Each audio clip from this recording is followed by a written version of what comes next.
Muy buenos días para todos. Vamos a dar inicio al comité GSC correspondiente al 7 de junio de 2017 en datos económicos en Asia. Básicamente, reservas internacionales de China sube más de lo esperado. Esto continúa disipando las dudas acerca de la intención que tiene o que tendría la administración de este país de ir debilitando su moneda. Con relación a esto, pues básicamente recuerden lo que mencionaba ayer Agustín, en el frente de renta fija, este incremento de las reservas internacionales está amarrado a esa estrategia de aumentar también las tenencias de tesoros como ya ha venido implementando. Es el cuarto mes consecutivo de incremento de reservas internacionales por parte de este país. Hubo también una publicación de un índice líder en Japón, el cual pues mantiene una dinámica un poco positiva, aunque en retroceso frente al anterior mes. Y ya para horas de la tarde se estaría esperando en Japón lo que sería la publicación de las cifras, la segunda revisión del dato de PIB de primer trimestre, el cual sería pasado ajustado del 2,2 al 2,4%, así como las cifras de cuenta corriente y balanza comercial.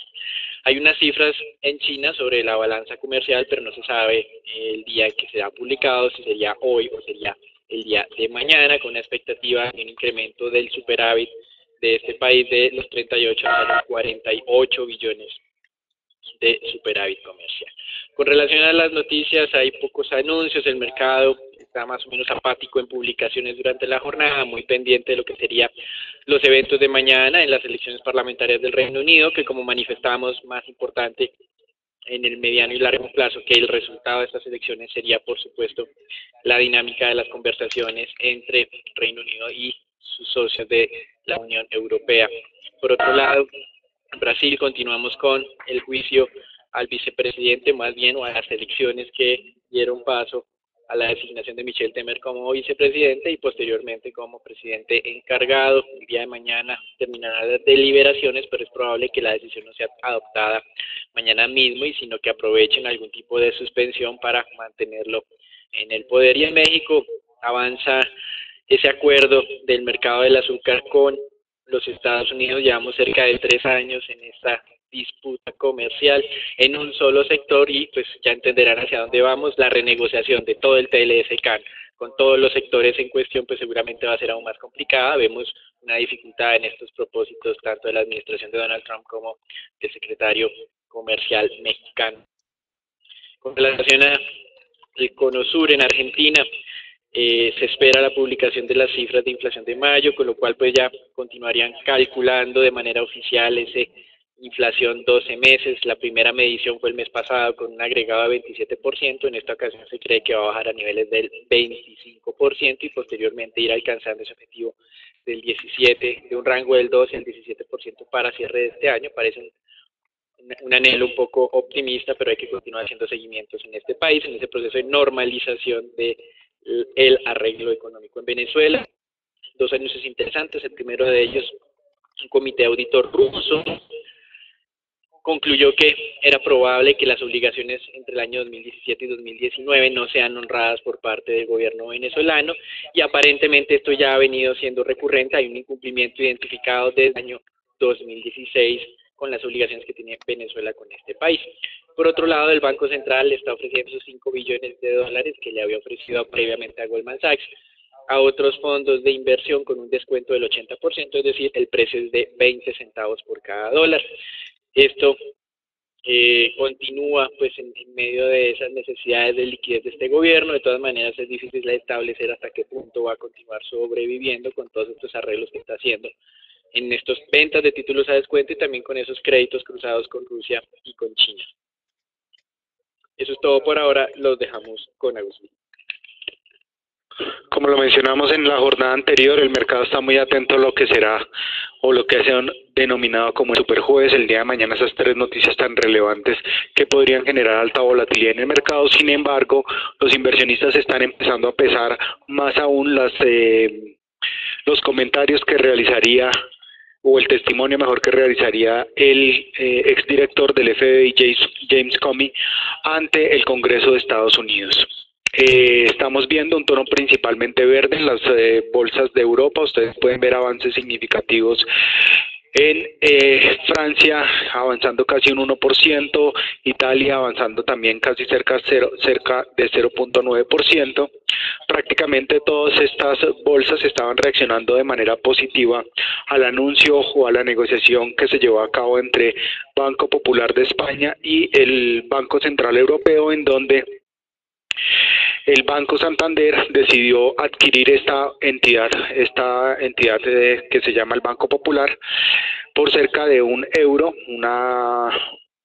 en una operación donde prácticamente se asumen todas las deudas y todos los pasivos que tendría el Banco Popular de España por cerca de 7.000 millones de euros, y por esta razón pues el sector financiero estaba avanzando de manera favorablemente en el índice Stock 600, estaba ganando ya cerca de un 1,5%, jalonando a prácticamente todo el resto de acciones, y también pues ayudando un poco a los futuros de Standard & Poor's, que ya a esta hora de la mañana avanzan cerca de 0.7%. También en Estados Unidos, pues el día de ayer habíamos observado nuevamente que el índice Standard & Poor's pues había retrocedido levemente por esa incertidumbre que tienen los inversionistas frente a el evento que se llevará mañana en el Congreso de Estados Unidos. Sin embargo, el índice, como ustedes pueden ver, se mantiene respetando de manera estructural esa tendencia al alza, también respetando la primera zona de riesgo de la que hemos hablado sobre los 2.420 puntos. De todas maneras, no olvidar que hace 2 jornadas observamos una primera señal de potencial cautela o potencial retroceso del índice, lo que llevaría entonces a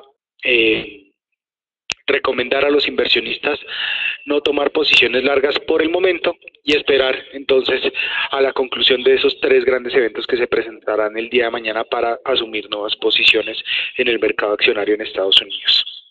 En lo que tiene que ver con el mercado mundial de divisas, pues ese mejor comportamiento de las bolsas a nivel global está ayudando de manera general al dólar, que le gana cerca de 0.50% a las principales divisas. El índice de XY está ganando cerca de 0.30% esta mañana. De manera excepcional estamos viendo un avance significativo en el dólar australiano, que está avanzando cerca de 0.63%, después que se dieran a conocer esos datos de crecimiento económico trimestral, que se encontraron muy en línea, de hecho levemente por encima de las expectativas, y entonces de esta manera se estaban calmando un poco las preocupaciones de desaceleración en este país. Por esa razón entonces estamos viendo este avance. Por otro lado, pues las monedas emergentes por segunda jornada consecutiva estaban perdiendo terreno frente al dólar. Les recuerdo que después de los datos conocidos de PMI en China y también por esa caída que hemos observado en los precios del crudo, pues las materias primas, entre ellas pues el petróleo, el oro y el cobre, pues han venido retrocediendo durante las últimas jornadas, y por esa razón las monedas emergentes pues continúan en ese terreno negativo. Finalmente, pues en lo que tiene que ver con el mercado mundial de crudo, les recuerdo que el día de hoy pues se darán a conocer el dato oficial de inventarios de petróleo en Estados Unidos. De manera inicial, simplemente recordarles esa tendencia bajista que fue anunciada desde el pasado 29 de mayo, cuando el precio del crudo rompió los $50 el barril. El precio del crudo, como ustedes pueden ver, se mantiene sobre esa zona clave planteada por GCC sobre los $47 el barril. Ayer la Agencia Internacional de Energía, en el reporte de perspectivas de corto plazo, mencionó algo que continúa preocupando a los inversionistas de largo plazo, y es que muy seguramente la producción de Estados Unidos alcanzaría los 10 millones de barriles por día para el año 2018. También algunos eventos que están directamente ligados con el evento que estaba ocurriendo en Qatar, pues habían presionado el precio del crudo en la madrugada al alza sobre los $48 con barril con 22. Sin embargo, el ministro de Energía de Rusia y el ministro de Petróleo de Kuwait mencionaron que los eventos que se estaban presentando en Qatar no iban a afectar de manera significativa el desempeño en los precios del crudo, y por esa razón estamos viendo nuevamente retrocesos en el precio del mismo esta mañana. Como les mencioné anteriormente, pues se dará a conocer el dato de inventario de crudos, el dato, perdón, de inventario de crudo en Estados Unidos. Podemos observar en la parte inferior cómo el mismo ha llegado a la zona importante de 510 millones de barriles. También por novena semana consecutiva hemos visto disminuciones en el comportamiento del mismo, algo que estacionalmente se presenta en esta época del año. Sin embargo, la reducción en los inventarios para esta jornada no es tan significativa como la reducción que se presentó en la jornada anterior, donde los inventarios presentaron una reducción de más de 6 millones de barriles. Para esta jornada, el mercado espera una reducción en los mismos entre 3.5 el mercado espera una reducción entre cercana a los 3.2 millones de barriles. Datos previos publicados por el Instituto Americano de Petróleo habrían mostrado una reducción cercana a los 4 millones de barriles, que de todas maneras es un dato inferior, repito, a la reducción presentada en la jornada, en la semana anterior. Y la estimación de GSC se ubica sobre los 3.5 a 4 millones de barriles.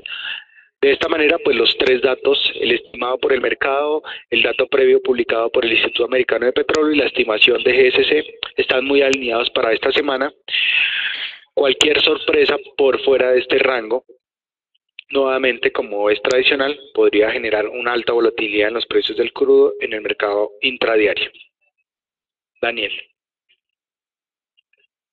Gracias, Agustín. Con relación al mercado de renta fija y lo que mencionamos pues, de los problemas de Venezuela, simplemente es un recordatorio más acerca de estas dudas sobre la posibilidad de cumplimiento de todas las obligaciones por parte de este país. Se ha empecinado en mencionar a través del presidente Maduro que así lo va a hacer en reiteradas ocasiones, pero ya, como mencionamos acá, el mismo comité de auditor ruso está diciendo que va a haber incumplimiento, y por otro lado también dice que ya han tenido incumplimientos. Hace cerca de 2 semanas estábamos viendo un retraso en el pago de cupones de estos títulos, cerca de 2 o 3 días de retraso en algunos bonos venezolanos, PDVSA, y pues básicamente el mercado continúa a la espera en qué momento será la ruptura total de este pago de obligaciones. Mientras tanto, en los mercados internacionales vemos una dinámica relativamente estancada el día de hoy, muy a la espera de lo que son las decisiones del día de mañana, declaraciones del exdirector del FBI, resultado de elecciones en Reino Unido, y las tasas de tesoros a 10 años en Estados Unidos en mínimos o cerca mínimos de este año,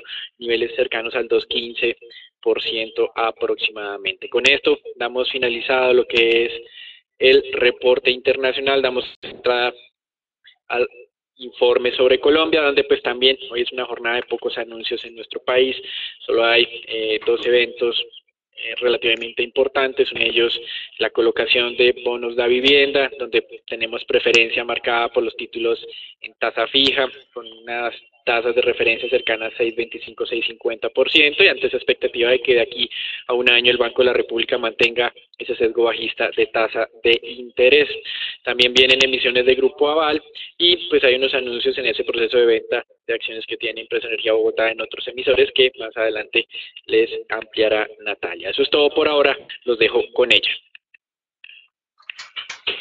Buen día para todos. Varias noticias de carácter corporativo, como lo mencionó Daniel en la jornada de ayer. Grupo Aval dio a conocer la emisión de bonos ordinarios mediante la oferta pública, donde esta es la 6ª emisión de bonos destinados al público en general por un valor que asciende a los 400 millones de pesos, con un vencimiento de 2 a los 25 años y una calificación de AAA. Los recursos obtenidos de esta emisión, como dijo la compañía, serán destinados para la sustitución de pasivos financieros y o para el capital de trabajo. Dentro de la operación, entonces, con la emisión, más del 10% de los recursos, un porcentaje cercano al 20% será obtenido y será destinado para pagar las obligaciones financieras con las compañías vinculadas.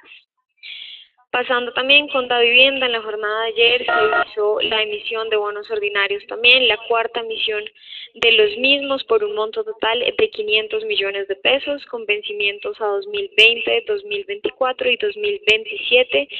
Estos bonos serán emitidos entonces en 3 series diferentes donde predomina tasa fija, pero también será el IPC más un porcentaje extra y una calificación AAA. El destino de los recursos se utilizará entonces para financiar necesidades de capital de trabajo y fue especificado por la compañía que ninguna parte de los recursos será utilizada para pagar pasivos adquiridos previamente por la compañía. Pasando con otra noticia relevante, Cementos Argos en la jornada de ayer notificó que actualmente participa como proveedor de cemento para la construcción de la Estación Espacial Ariane 6, una obra de infraestructura emblemática que se está construyendo en la Guyana Francesa. Para este proyecto, que se espera que culmine el próximo año y se haga un lanzamiento en el 2020, despachará alrededor de 21.000 toneladas de 3 tipos de cementos y proveerá entonces el cemento necesario para la construcción de todas las obras necesarias en la plataforma, en la base móvil y en el edificio de ensamblaje que necesitará entonces este proyecto, que será culminado para el 2018. Y finalmente, Empresa Energía de Bogotá informó a su junta directiva que fue aprobado entonces los programas de enajenación, la participación que esta empresa tiene entonces en ISA, Grupo Nutresa, Banco Popular y una participación minoritaria que posee en Promigas. Con esto entonces se daría la enajenación del 1,67% sobre ISA, del 0,11% de Banco Popular, de menos del 0,04% sobre el Grupo Nutresa y un equivalente al 15,64% del capital que sostiene sobre Promigas. Pasando ahora con el análisis técnico del mercado local, vamos a ver cómo el índice Colcap no tuvo variación alguna en la jornada anterior. Mantiene la tendencia positiva y vemos como el día de ayer sobrepasó la resistencia técnica de los 1.450 puntos. Podría entonces encontrar cierta resistencia dentro de este nivel y debilitarse entonces y continuar con el rango que ya hemos mencionado reiteradamente entre los 1.413 a los 1.450 puntos. La primera acción que veremos en la jornada de hoy es preferencial Bancolombia. La misma cerró en la jornada de ayer sobre los 32.980 pesos con una variación del 1,41% al alza. Mantiene esta tendencia positiva que ya lleva durante 3 meses consecutivos. Vemos mediante el indicador después de un leve agotamiento dentro de este nuevo rango de negociación donde se negocian en máximos históricos, la acción se recuperó y para finales de mayo fue anunciado entonces una recuperación y continuación de esta tendencia positiva. Recordamos que este rango estaría entre los 31.000 y los 33.000 pesos. Y finalmente la acción de Éxito cerró en la jornada de ayer sobre los 15.640 pesos. Vemos cómo mantiene la tendencia positiva alertada para mediados de abril, tanto en un corto plazo como nos muestra el oscilador en la parte inferior para el largo plazo. Tuvo una ligera corrección del 0,26% en la jornada anterior, pero recordamos que se mantendría entonces este movimiento al alza con un precio objetivo sobre los 16.000 pesos.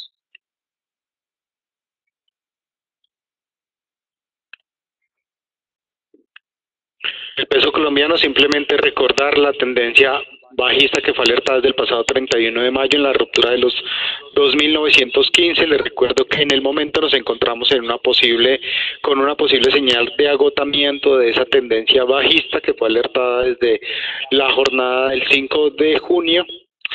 Como estamos viendo en la mañana de hoy, el tipo de cambio está operando precisamente sobre el rango ideal de toma de posiciones cortas y el rango de zona de riesgo sobre los 2.902. Por tal razón, no tenemos ninguna estrategia para el mercado intradía durante esta jornada.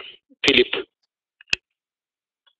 Buenos días a todos. En el mercado de ETEs vimos como en la jornada de ayer, después de la sorpresa inflacionaria, hubo un gap de novatos en las primeras operaciones del día, en los cuales hicimos un 5.79, 5.69, 5.70 para generar el mínimo del año, y de ahí en adelante se generó una importante oferta de papel durante toda la jornada, lo mismo que el día de hoy. Hoy ya vemos cómo estamos cerca del 5.80, 5.79, 5. Igual creemos como zona importante.